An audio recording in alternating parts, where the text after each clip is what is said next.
मोदी मोदी मोदी।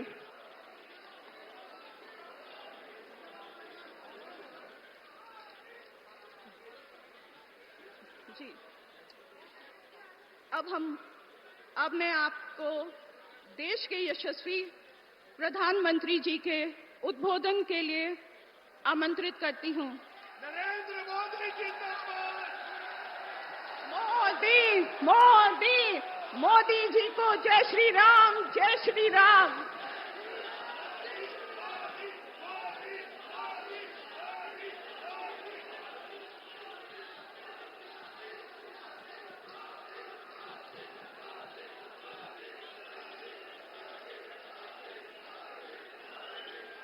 भारत माता की, भारत माता की, भारत माता की। शाकुंभरी मां के आंगन में आप सभी को राम राम।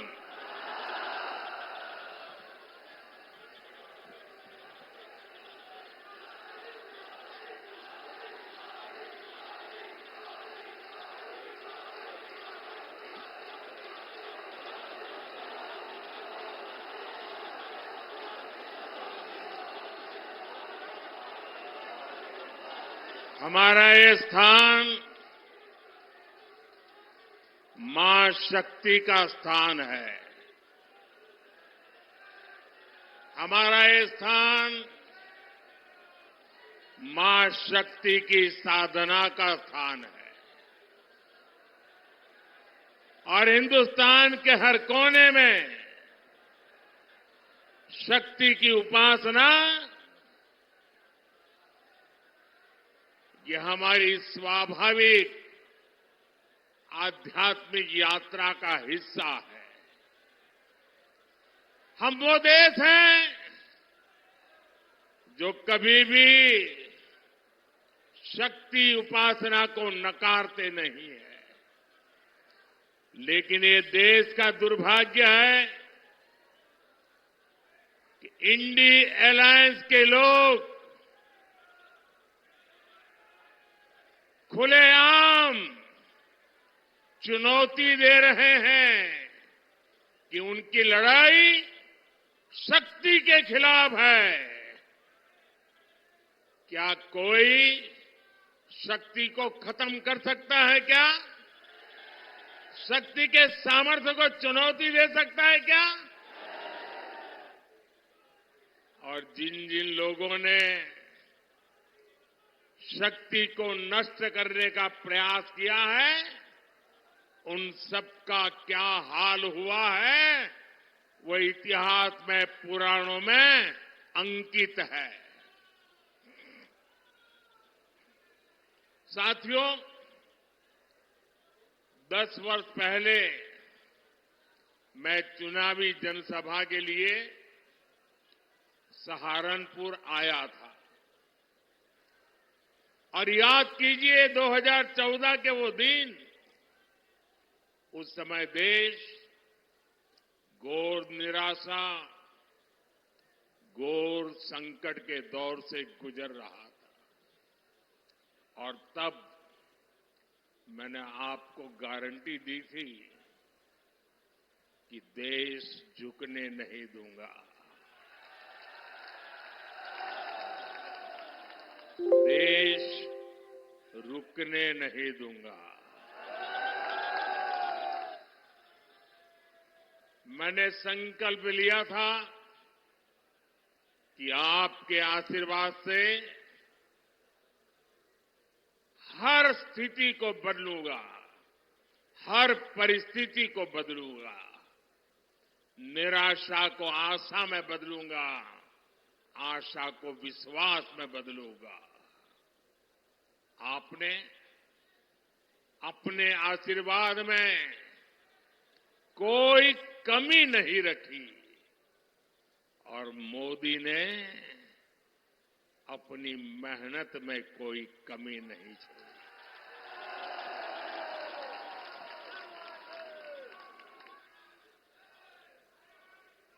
याद कीजिए, तब हमारा भारत दुनिया में 11वें नंबर की आर्थिक ताकत था। मोदी ने सिर्फ 10 साल में भारत को दुनिया की 5वीं सबसे बड़ी आर्थिक ताकत बना दिया है। तब कांग्रेस सरकार ने भारत की छवि कमजोर देश, भ्रष्ट देश ऐसी ही बना के रख दी थी। आज बीजेपी सरकार ने भारत की छवि मजबूत और तेजी से विकसित होते देश की बना दी है। बनी है कि नहीं बनी है? पूरी दुनिया में हिंदुस्तान का डंका बज रहा है कि नहीं बज रहा है? यूरोप में भी भारत का डंका बज रहा है, अमेरिका में भी भारत का डंका बज रहा है, अफ्रीका में भी भारत का डंका बज रहा है, सारी दुनिया में देश का डंका बज रहा है ना। कैसे?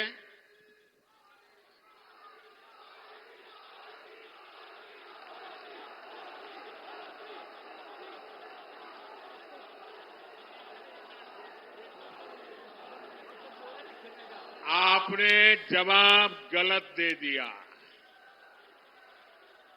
ये दुनिया में डंका मोदी के कारण नहीं, आपके एक वोट के कारण दुनिया में डंका बज रहा है। 140 करोड़ देशवासियों के वोट की ताकत है कि आज दुनिया में हिंदुस्तान का डंका बज रहा है। और इसलिए हिंदुस्तान के हर कोने से एक ही आवाज आ रही है। महिलाएं भी बोल रही हैं, बुजुर्ग भी बोल रहे हैं, गांव भी बोल रहा है, शहर भी बोल रहा है। एक ही बात कह रहा है, फिर एक बार, फिर एक बार, फिर एक बार।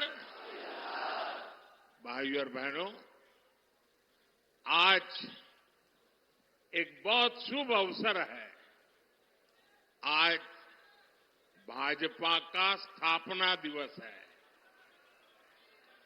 बहुत कम दशकों में ही भाजपा के साथ रिकॉर्ड संख्या में हमारे देशवासी जुड़े हैं।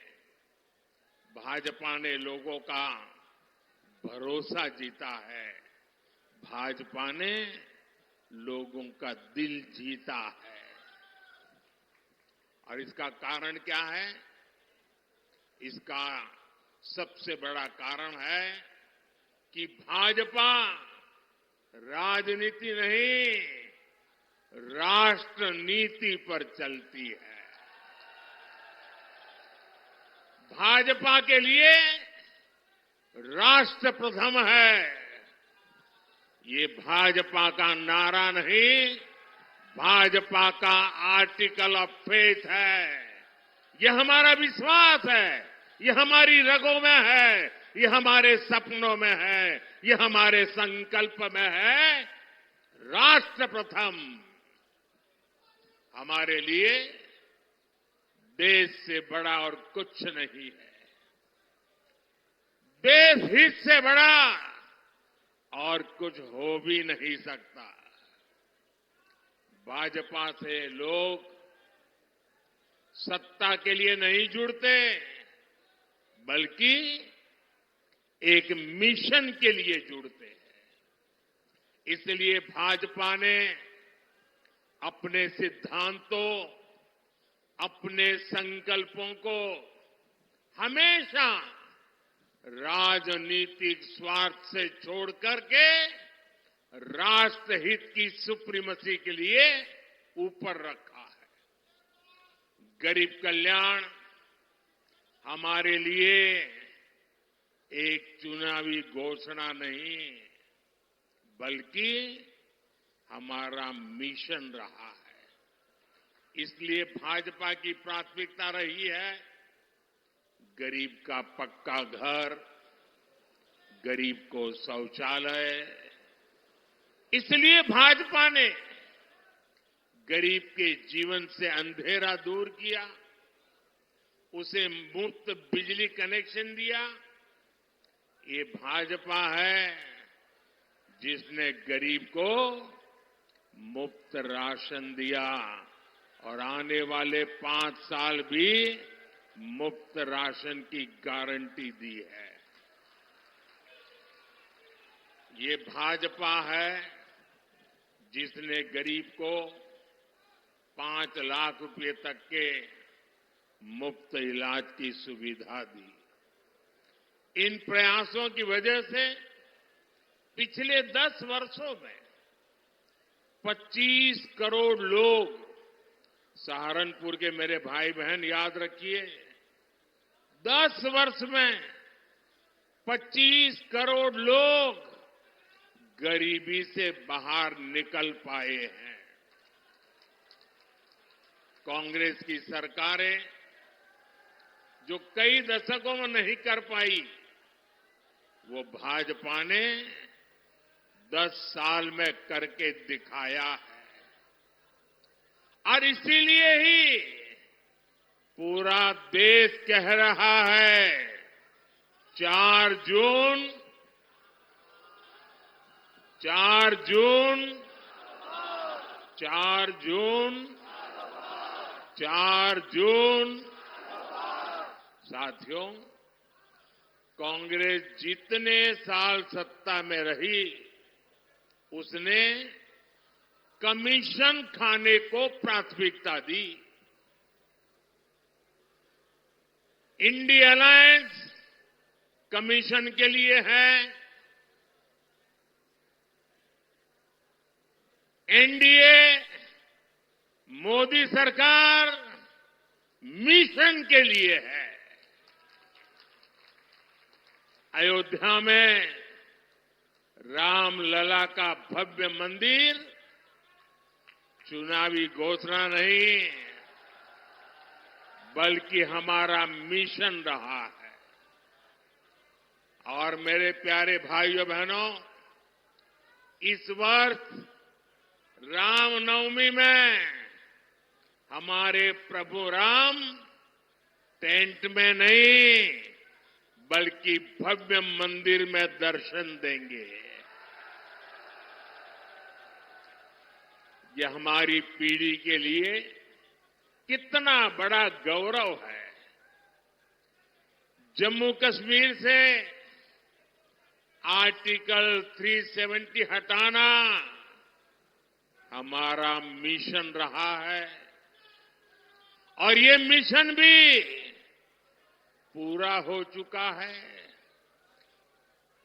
कश्मीर में पत्थरबाजों ने जो पत्थर फेंके थे, वो सारे पत्थर जुटाकर मोदी उन्हीं से विकसित जम्मू कश्मीर का निर्माण कर रहा है। भारत को एक मजबूत देश बनाना भाजपा की प्रतिबद्धता है। यानी जैसी भाजपा की नीयत है, जैसी निष्ठा है, नीतियां भी वैसी ही बनती है। और इसलिए आज हर हिंदुस्तानी कहता है, अनुभव से कह रहा है, नीयत सही तो नतीजे सही। साथियों, बीजेपी सरकार बिना भेदभाव के काम करती है। हमारी सोच यही है कि सरकार की योजनाएं हर वर्ग, हर जाति, हर व्यक्ति तक पहुंचे। और इसलिए भाजपा सरकार ने 10 साल पूरी ताकत से काम किया है और हमारा तो मंत्र रहा है सैचुरेशन, 100% योजना लागू हो। जितने भी उसके लाभार्थी लोग हैं सबको मिलना चाहिए, कोई भेदभाव के बिना मिलना चाहिए। इसका मतलब ये हुआ जब लाभार्थी उसके हक की चीज उसको मिलती है, सैचुरेशन का मतलब ही होता है वही सच्चा सेक्युलरिज्म है, वही सच्चा सामाजिक न्याय है। सबका साथ, सबका विकास और सबका विश्वास ही ये हमारा मंत्र है। भाजपा ने गरीबों को घर दिए तो हर जाति, हर धर्म के लोगों को मिले। हमने गैस कनेक्शन दिए तो इसका लाभ भी हर वर्ग तक पहुंचा। हम नल से जल हर गली मोहल्ले तक पहुंचा रहे हैं। भाजपा सरकार ने सालों से चली आ रही 3 तलाक की कुप्रथा का भी अंत किया।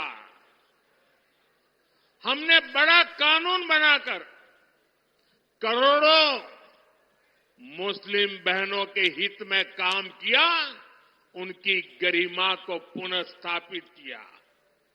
और कुछ लोग कभी कभी कहते हैं उत्साह में कि मोदी ने जो 3 तलाक कानून खत्म किया है इससे मुस्लिम महिलाओं को लाभ हुआ है। मैं समझता हूं उनको पूरी समझ नहीं है। ये सिर्फ मुस्लिम महिलाओं का भला हुआ ऐसा नहीं है, सिर्फ मुस्लिम महिलाओं को ही लाभ मिला ऐसा नहीं है।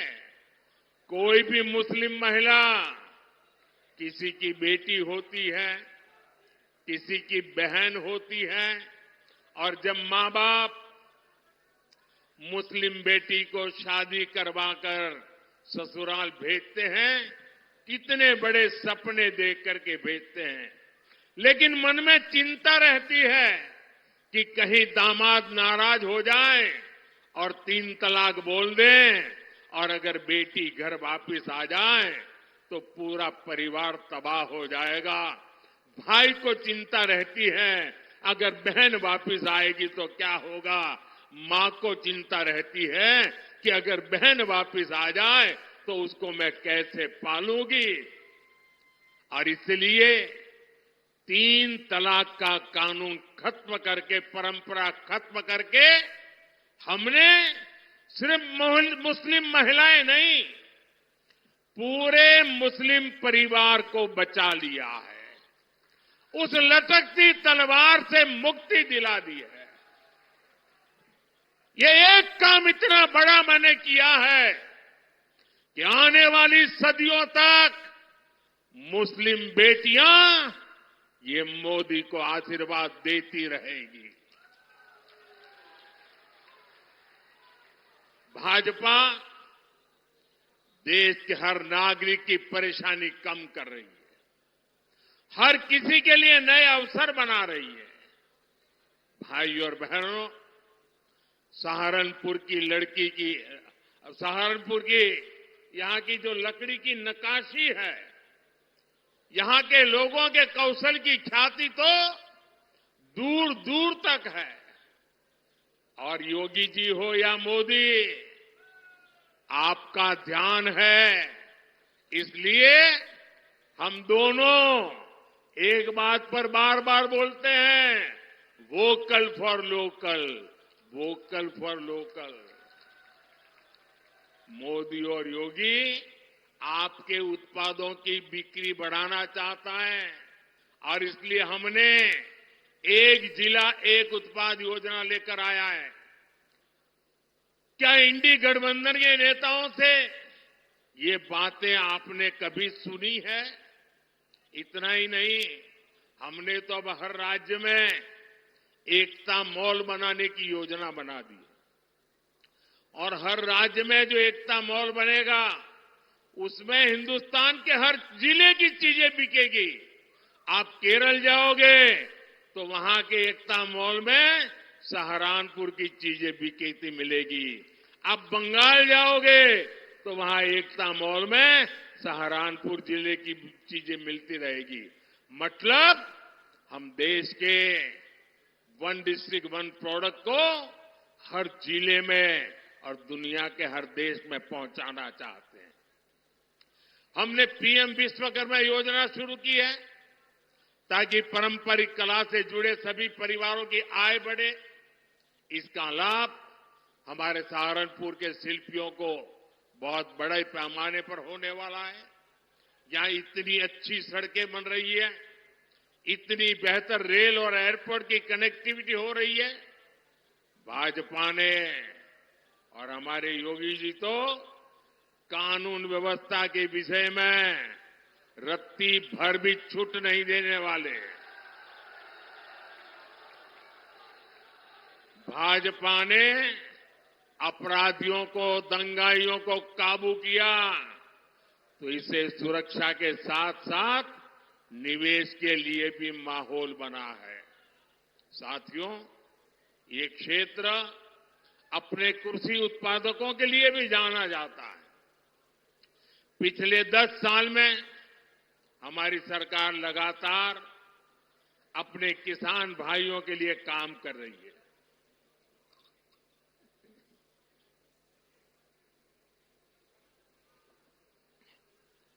किसान की छोटी छोटी जरूरत को लेकर हमारी सरकार संवेदनशील है। आज देश में छोटे किसानों की पीएम किसान निधि के जरिए मदद की जा रही है। अकेले यहां सहारनपुर में ही 3 लाख से ज्यादा किसानों के खाते में 860 करोड़ रुपए सीधे भेजे जा चुके हैं। इसका बड़ा फायदा यहां के गन्ना किसानों को भी हुआ है। हमारे किसानों को यूरिया की खाद की कमी ना हो, इस पर भी हमारा ध्यान है। आप जानकर के हैरान हो जाओगे भैया, एक आंकड़ा मैं कहता हूं, याद रखोगे आप लोग? मैं एक आंकड़ा बोलता हूं, आप याद रखोगे? सभी किसानों को बताओगे? घर घर जाके बताओगे? तो आंकड़ा बताऊं?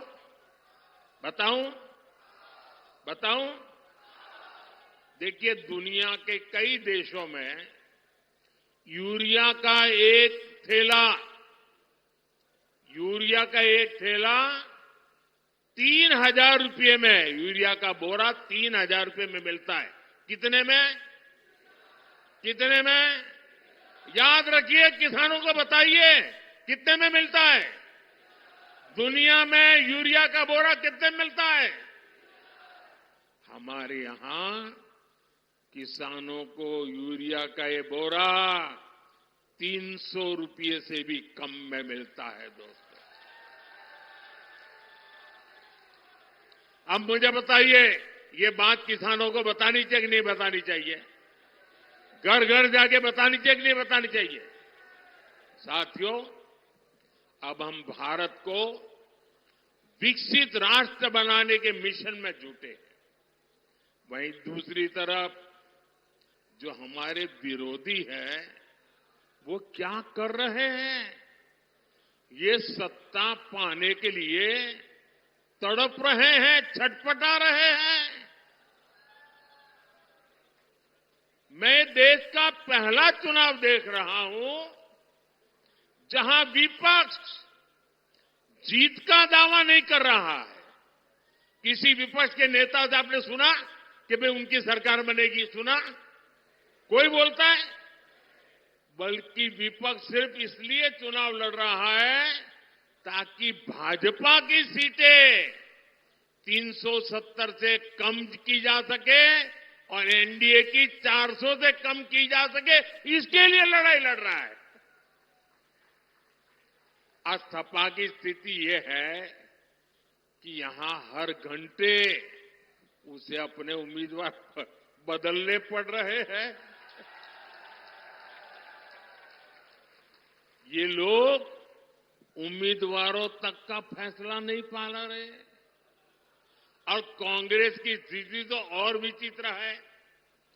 कांग्रेस को तो उम्मीदवार ही नहीं मिल रहे।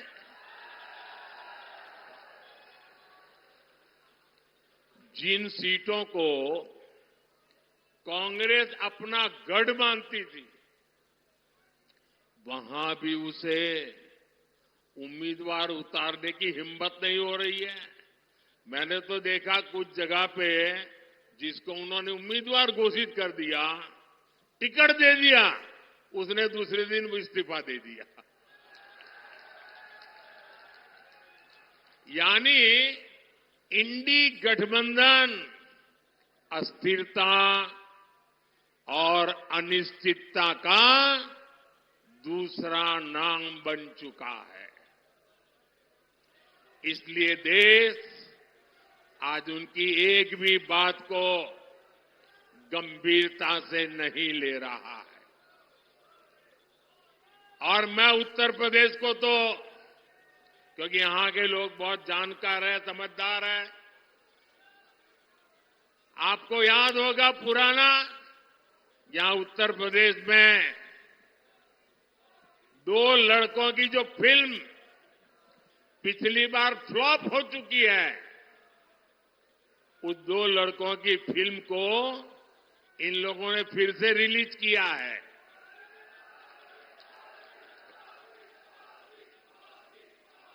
मुझे समझ नहीं आता, अरे काठ की हांडी को ये इंडी गठबंधन वाले कितनी बार चढ़ाएंगे।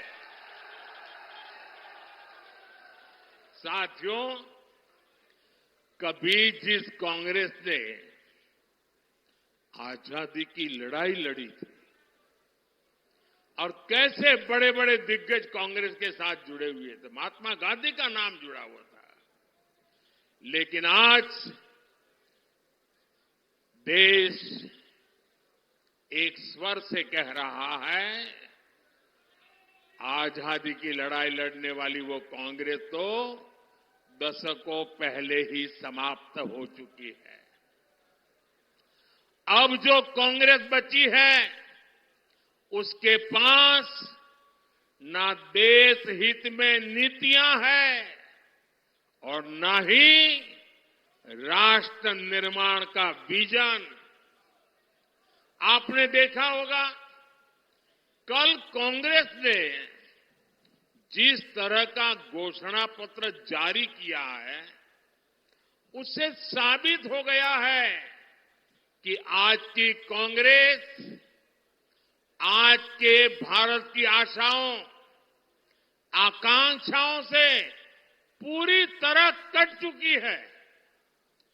कांग्रेस के घोषणा पत्र में वही सोच झलकती है जो सोच आजादी के आंदोलन के समय मुस्लिम लीग में थी। कांग्रेस के घोषणा पत्र में पूरी तरह मुस्लिम लीग की छाप है और इस मुस्लिम लीग वाले घोषणा पत्र में जो कुछ हिस्सा बचा खुचा रह गया, उसमें वामपंथी पूरी तरह हावी हो चुके हैं। कुल मिलाकर कांग्रेस इसमें दूर दूर तक नहीं दिखाई देती है। ऐसी कांग्रेस 21वीं सदी में भारत को आगे नहीं बढ़ा सकती। साथियों,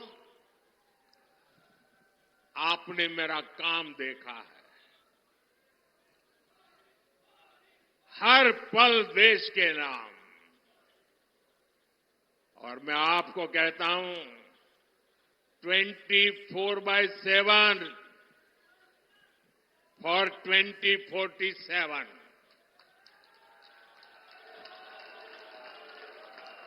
24/7 फॉर 2047। ये मोदी हर पल आपके नाम, हर पल देश के नाम।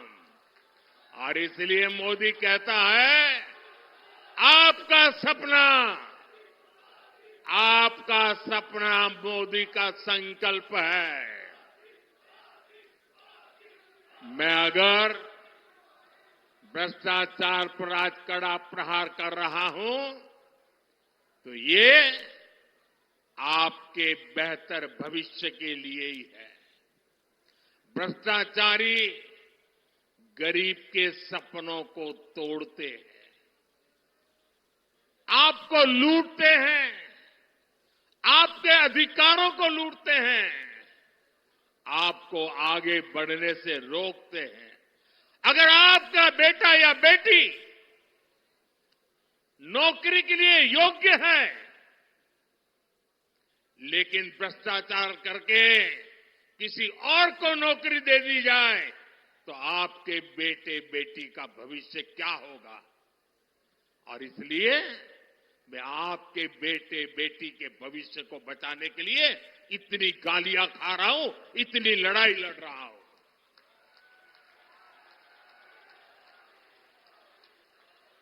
और ये भ्रष्टाचारी एकजुट होकर मोदी को धमकी दे रहे हैं।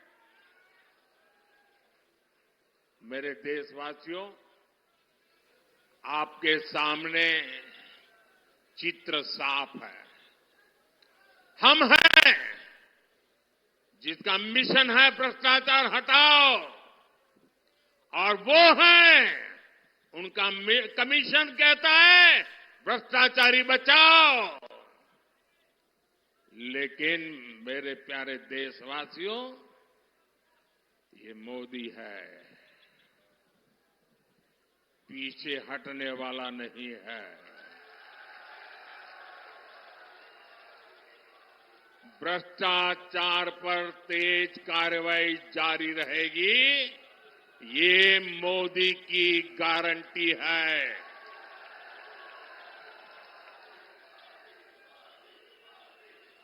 भाइयों और बहनों, 10 साल में जो हुआ है इसकी आज चारों तरफ चर्चा है। लोग घंटों घंटों तक इस काम की सफलता की सराहना करते हैं। मैंने अभी एक बच्चे का वीडियो देखा, छोटा बच्चा, और वो A to Z मोदी ने क्या क्या योजनाएं लाई है बढ़िया तरीके से बोलता है। 8-10 साल का बच्चा था। इसका मतलब काम बहुत हुआ है, लोग इसे पसंद भी करते हैं। लेकिन मोदी का मन क्या कहता है? काम बहुत भले हुआ हो, लेकिन मोदी के मन में जो सपना है ना, उस हिसाब से तो ये काम अभी ट्रेलर है, ट्रेलर।